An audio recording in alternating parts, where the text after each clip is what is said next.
মহাকালের পরিক্রমায় আবারও এক নতুন বছর ফিরে এলো। বাংলা বর্ষপঞ্জির 1433 সনের গণনা শুরু। সমাজের সব স্তরে মানুষের এক মহামিলনের মহোৎসব হলো পয়লা বৈশাখ। আর এই উৎসবে বাংলাদেশের রাজধানী সহ সারা দেশ ভরে উঠবে বিপুল প্রাণ চাঞ্চল্যে। ঢাকায় বিভিন্ন সংগঠনের উদ্যোগে সুর ছন্দের আয়োজন। বৈশাখী মেলা দেশি পদে রান্নার স্বাদ বাঙালি জীবনে বয়ে আনবে অনাবিল আনন্দ। মহামিলনের মহোৎসব হলো পয়লা বৈশাখ। খাওয়া দাওয়া, আনন্দ উপভোগ, ঘোরাফেরা মিলিয়ে উৎসব মুখর পরিবেশ উঠে আসছে বাংলাদেশ থেকে। সরাসরি চলে যাবো, আমাদের সঙ্গে রয়েছেন বাংলাদেশ থেকে আমাদের প্রতিনিধি জাহাঙ্গীর। জাহাঙ্গীর, আজ একদিকে চৈত্র সংক্রান্তি এবং অন্যদিকে কিন্তু আগামীকাল রয়েছে পয়লা বৈশাখ, অন্যদিকে আসামে বিহু পালিত হচ্ছে, সব মিলিয়ে মিশিয়ে একেবারে উৎসব মুখর পরিবেশ। বাংলাদেশের কি ছবি উঠে আসছে?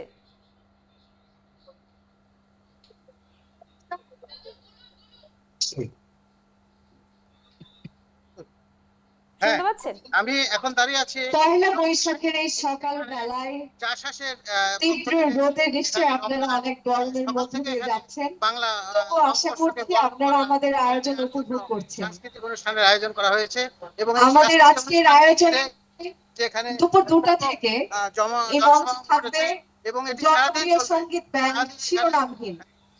বাংলা ঐতিহ্যকে তুলে ধরা হচ্ছে এখান থেকে। সেই সাথে আরো সকল জনপ্রিয় শিল্পীবৃন্দ থাকবেন। আশা করছি আপনারা সারা দিন ব্যাপী আমাদের এই অনুষ্ঠানের সাথে একই সাথে আমাদের মতো করে অংশ নেবেন। দাদা, একটু যদি আপনি স্থান পরিবর্তন করেন, আমরা পিছনে কিছু একটা অনুষ্ঠান দেখতে পাচ্ছি যার জেরে একটু শুনতে সমস্যা হচ্ছে, আমাদের একটু যদি স্থান পরিবর্তন করেন। সারা দিনের পর গধূলি বেলা আমরা এখন ঘুরিয়ে ফিরে দেখাচ্ছি। আশা করছি পুরো বেলায় আপনারা আমাদের সাথে থাকবেন আমাদেরকে অনুপ্রাণিত করার জন্য। আপনাদের অংশগ্রহণ আমাদের কাম্য।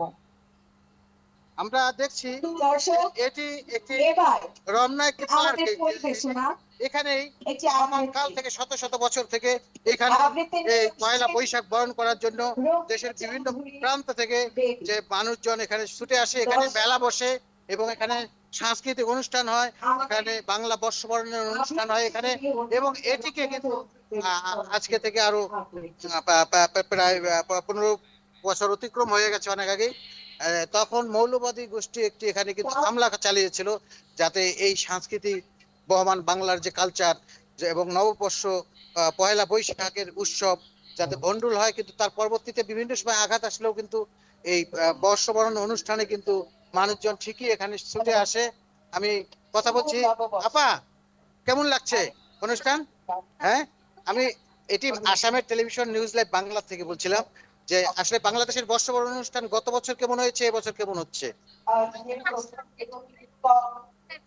হ্যাঁ, নিশ্চয়ই আপনারা শুনছেন যে দিদি বলছিল নিউজ লাইভ বাংলার পক্ষ থেকে আপনাকে নববর্ষের শুভেচ্ছা। এখানে হ্যাঁ শ্যামাশ্রী, হ্যাঁ শুনতে পাচ্ছি, বলুন। শুনতে পাচ্ছি জাহাঙ্গীর। হ্যাঁ একেবারে আরো যদি মানুষের সঙ্গে কথা বলা সম্ভব হয়, তাদেরকে দেখতে পাচ্ছি, যদি একটু তাদের কাছ থেকে প্রতিক্রিয়া নেওয়া সম্ভব হয়। শ্যামাশ্রী, আমার কথা কি শোনা যাচ্ছে? শোনা যাচ্ছে, শোনা যাচ্ছে। শ্যামাশ্রী, আমি আজকে আছি পুরো সময়টা জুড়ে, আমি নিশ্চয়ই আবার আসবো। আমরা দেখছি যে এই রমনা পার্ক জুড়ে যে আজকে মানুষের পদচারণায় মুখর হয়েছে এবং এখানে পার্কের আমরা কিন্তু এই পার্কটি কিন্তু এরকম থাকে না, লোকে লোকারণ্য হয়ে যায় এই বর্ষবরণের অনুষ্ঠানকে ঘিরে। এবং এটিকে কেন্দ্র করেই কিন্তু আজকে এই লোক সমাগম। যদিও বছর জুড়ে যে এখানে অনেক সময় যে দর্শনার্থীর সংখ্যা অনেক কম থাকে এখানে।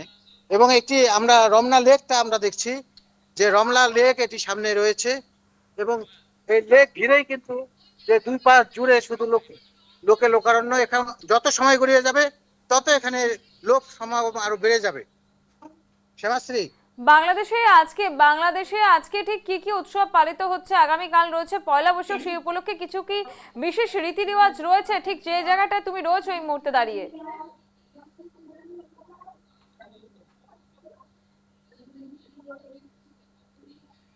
হ্যাঁ শোনা যাচ্ছে?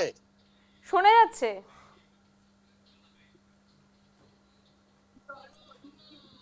একবারে যে ছবিটা আপনারা এই মুহূর্তে দেখতে পাচ্ছেন আমাদের সামনে, আমাদের প্রতিনিধি তুলে ধরছে বাংলাদেশের ছবি। আগামীকাল রয়েছে পুরনো বছরকে বিদায় জানিয়ে নতুন বছরকে আহ্বানের পালা, এবং সেই ছবি উঠে এলো। অসংখ্য ধন্যবাদ তোমাকে জাহাঙ্গীর, এতক্ষণ আমাদের সঙ্গে সরাসরি ছিলেন জাহাঙ্গীর। বাংলাদেশের ছবিটা আপনাদের সামনে তুলে ধরলাম।